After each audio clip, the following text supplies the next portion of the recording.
जीवन के परम ध्येय की प्राप्ति हेतु हम सभी अपनी आध्यात्मिक और आत्मिक उन्नति का स्वप्न देखते हैं।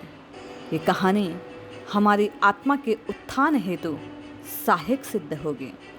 एक समय की बात है, राजा अजीत सिंह की पुत्री राजकुमारी रत्ना के विवाह के लिए राजा सुयोग्य वर की तलाश कर रहे थे। राजकुमारी रत्ना अत्यंत विदुषी और शिक्षित थी। अनेक राजकुमार राजकुमारी से विवाह करना चाहते थे। कई राजकुमारों ने राजा अजीत सिंह के पास रत्ना से विवाह करने का प्रस्ताव भिजवाया था। एक दिन राजा रत्ना से बोले, बेटी, अब तुम्हारी विवाह की आयु हो गई है। तुम्हारे रूप और गुणों को देखते हुए अनेक राजकुमारों के विवाह प्रस्ताव हमारे सम्मुख आए हैं। यदि तुम कहो तो हम उनसे बात चलाएं।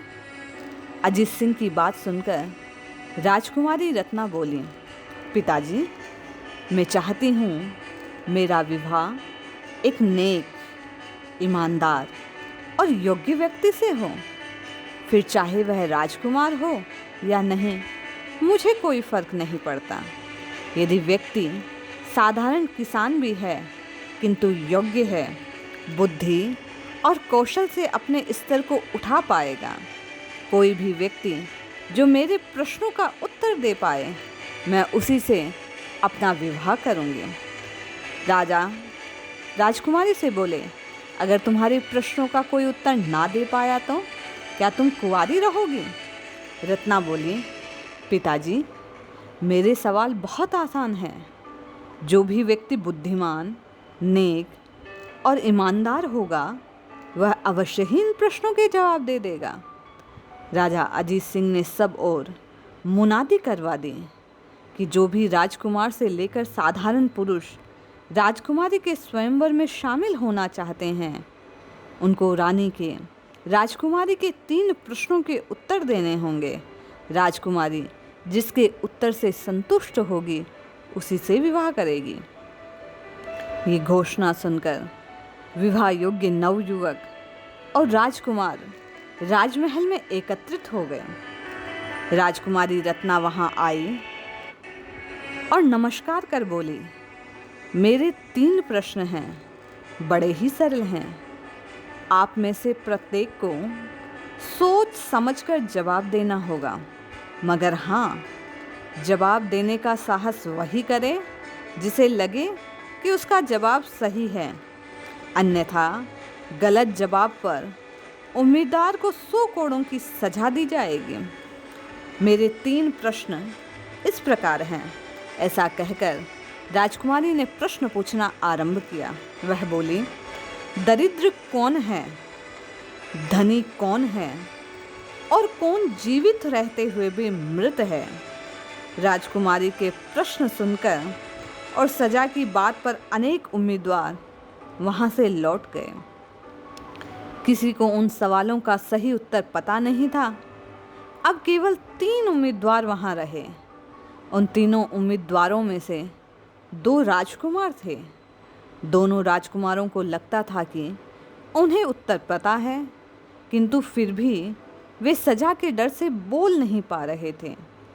तीनों में से एक वेदांत नामक साधारण नौजवान जो वहां उपस्थित था, राजकुमारों के चुप रहने पर आगे आया और बोला, राजकुमारी रत्ना, यदि आपकी आज्ञा हो तो मैं आपके प्रश्नों को हल करना चाहता हूँ।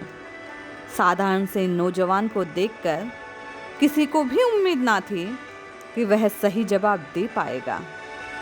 वेदांत की बात पर राजकुमारी रत्ना बोली, हाँ, आप अवश्य जवाब दीजिए, लेकिन साथ ही इस बात का ध्यान रखिए कि गलत होने पर आपको कोड़ों की सजा दी जाएगी। इस पर वेदांत बोला, राजकुमारी रत्ना, मुझे स्वयं पर यकीन है मेरे जवाब सही होंगे, और यदि गलत हुए भी तो कोई बात नहीं। मैं आपसे प्रेम करता हूँ, इसलिए साहस कर जवाब देने को आगे आया हूँ। फिर वह बोला, पहले प्रश्न का उत्तर है, जिसकी तृष्णा असीमित है वह दरिद्र है। तृष्णा का भूखा धनी भी दरिद्र के समान है। वेदांत के जवाब को सुनकर सब चुप हो गए। राजकुमारी रत्ना बोल उठी, बिल्कुल सही, अब दूसरे प्रश्न का जवाब दो। वेदांत बोला, जो पूर्ण रूप से संतोषी है वह धनी है। राजकुमारी आश्चर्यचकित स्वर में बोली, बिल्कुल सही। अब वेदांत बोला, आपके तीसरे प्रश्न का जवाब है, उद्यमहीन और निराश व्यक्ति ही जीवित होते हुए भी मृत के समान है। राजकुमारी रत्ना वेदांत के जवाबों से बहुत प्रभावित हुई और बोली, बिल्कुल सही कहा तुमने। तुम राजकुमार नहीं हो, लेकिन फिर भी राजकुमारों वाले गुणों से विभूषित हो। जिस व्यक्ति में संतोष, कर्मठता और धीरज के गुण होते हैं, वह अपने लिए कामयाबी के रास्ते स्वयं खोल लेता है। जैसे आज तुमने राजकुमार ना होते हुए भी कामयाबी और सफलता की नई राहों को खोल दिया। मैं तुम्हारे साथ अपना नया जीवन शुरू करना चाहूँगी। मुझे बेहद प्रसन्नता है। ऐसा सुनकर वह अपने जीवन साथी के रूप में एक गुणवान और योग्य व्यक्ति को प्राप्त कर प्रसन्न हो जाती है। यह कहकर राजकुमारी रत्ना वेदांत के गले में जयमाला डाल देती है। राजा अजीत सिंह अपनी बेटी के चुनाव से बहुत प्रसन्न थे और वेदांत को गले लगाते हुए बोले, हमारी समझदार बेटी ने अपने लिए बहुत सही वर चुना है। हम दोनों अच्छे और सुंदर भविष्य का तुम्हें आशीर्वाद देते हैं।